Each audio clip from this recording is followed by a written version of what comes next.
First of all, I want to say that our schools continue to be safe and secure, especially with our high schools with their metal detection instruments that they have at the beginning of the building as students come in and as adults come in.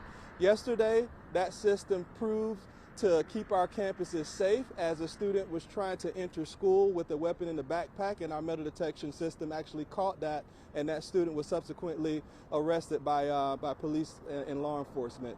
Today, I am highly concerned because we did find a weapon on campus, but our secondary systems allowed us to find that with a person seeing something and saying something, and the security staff quickly responded and found that weapon that was reported to them while on campus.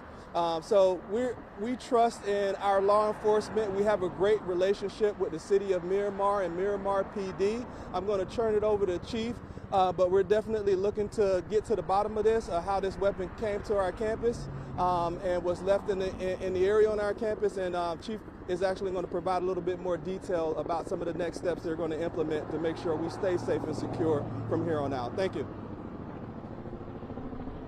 Miramar Police Chief Delrish Moss, D-E-L-R-I-S-H, M-O-S-S. Waiting for the chopper.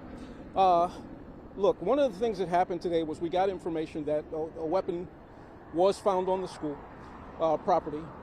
We were alerted to where it was. It wasn't with anyone, but one of the things that we're doing is we've collected that weapon. We're looking backwards to do forensics on it to make sure that we can discover, one, who had it at some point, how long ago they had it, and where it came from.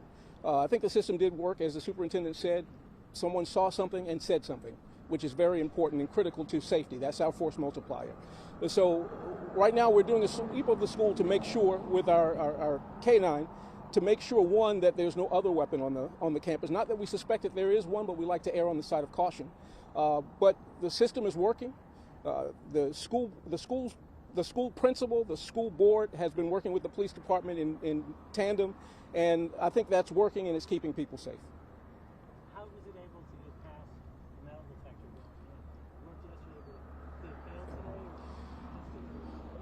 So that's a question that we're trying to figure out. We don't know that it failed today. We don't know how long the weapon's been here. We're not sure what that is. This is the early step, so one of the things that we've got to do is we've got to work backwards to try to figure that out. Tell us, was it a student that reported the tip, and also where was the weapon found? The tip came to us anonymously, and it was found in the locker room area, just off to the side by itself with no one around it. So that was actually a good thing. So not in a locker? No. Well, was it just like on the ground? It was out in, I'm not sure exactly what part, but it was out in the locker room area. In a male or female locker room? That I don't know. I didn't answer for you. Was it exposed out there, or just covered with something? Or? No, it was exposed, but one of the things that happened is someone led us to where it was. I don't know if that person moved it, or we're not sure the origin of it or how it got there. So those are things that we're all still trying to find answers to. At this point, there's no student that's been arrested. We don't know whose gun it is. We're trying to find that out. And one of the things we're going to be able to do is find that out forensically and trace it back to who the owner actually is. How did you guys get that anonymous tip? Like, how was it delivered to police, to the school, to security? Well, one of the things that happens is in the city of Miramar, we have a police officer. In high schools, 2 police officers assigned to every single school in the city. They work day in and day out with the students. They work day in and day out with the staff at the schools, and there's a great relationship there. And it was because of that relationship that we got the information. And it was a loaded weapon? Yes. The fact that there's been 2 in 2 days. Yeah. As you alluded to, I mean, it's quite concerning for parents and the public that this is happening. Look, I think the fact that there's been 2 in 2 days, it does raise a brow. We don't know that there's a connection to any of that.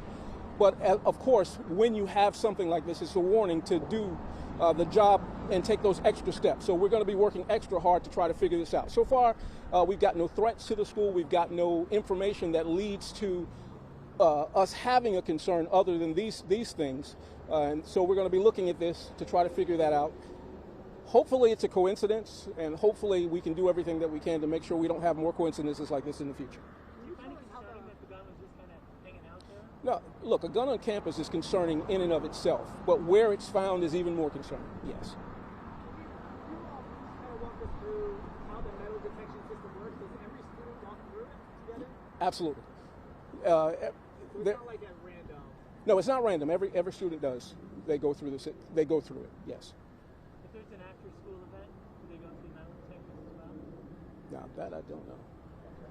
So for after-school events, for very large after-school events, we utilize sometimes it is the metal detection system that you see at the entrance of the schools, or it may be actually a wand to wand a person down at an event. And as you know, many of the events that we have that we invite parents and things like that, we restrict them from carrying big bags, things that could possibly hold something that they shouldn't have at an event with kids. But if it's not the upright metal detection system, it's actually a wand that security uses to wand people. And my last thing, what's your message to either students or faculty or anybody as you guys work to try to identify who brought that gun on campus? Yes, my message to faculty, students, parents is that our schools are safe and secure. We have systems and protocols to make sure they stay safe and secure. Our metal detection system works. To date, we have not found one weapon on campus besides this incident today. It's been a great deterrent to deter students from bringing weapons to school, and then it's been a great system to catch students if they actually try to bring a weapon on campus, because all of our kids funnel through that system. Also, I'm always pleading with parents. Safety is not just about what happens in our school building. Safety starts at home too. So make sure you're having these chats with your students to make sure they don't have anything at home, in their backpack, in their rooms, in their drawers, in their cars, that will cause harm to anybody inside of school or outside of school. So this is a partnership that we're depending on between us as school administrators, teachers, any educator, also our local law enforcement agencies, with our parents to ensure they're helping keeping everybody safe at one time.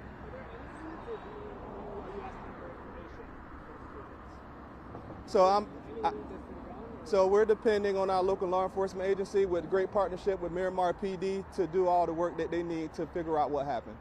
Superintendent, this year is the first year that the metal detector system Correct. is implemented, right? Is this the oldest year this has been deployed? So to date, besides this weapon that was found on campus, we have not had any weapons issues at any of our high schools with metal detection systems. Yes.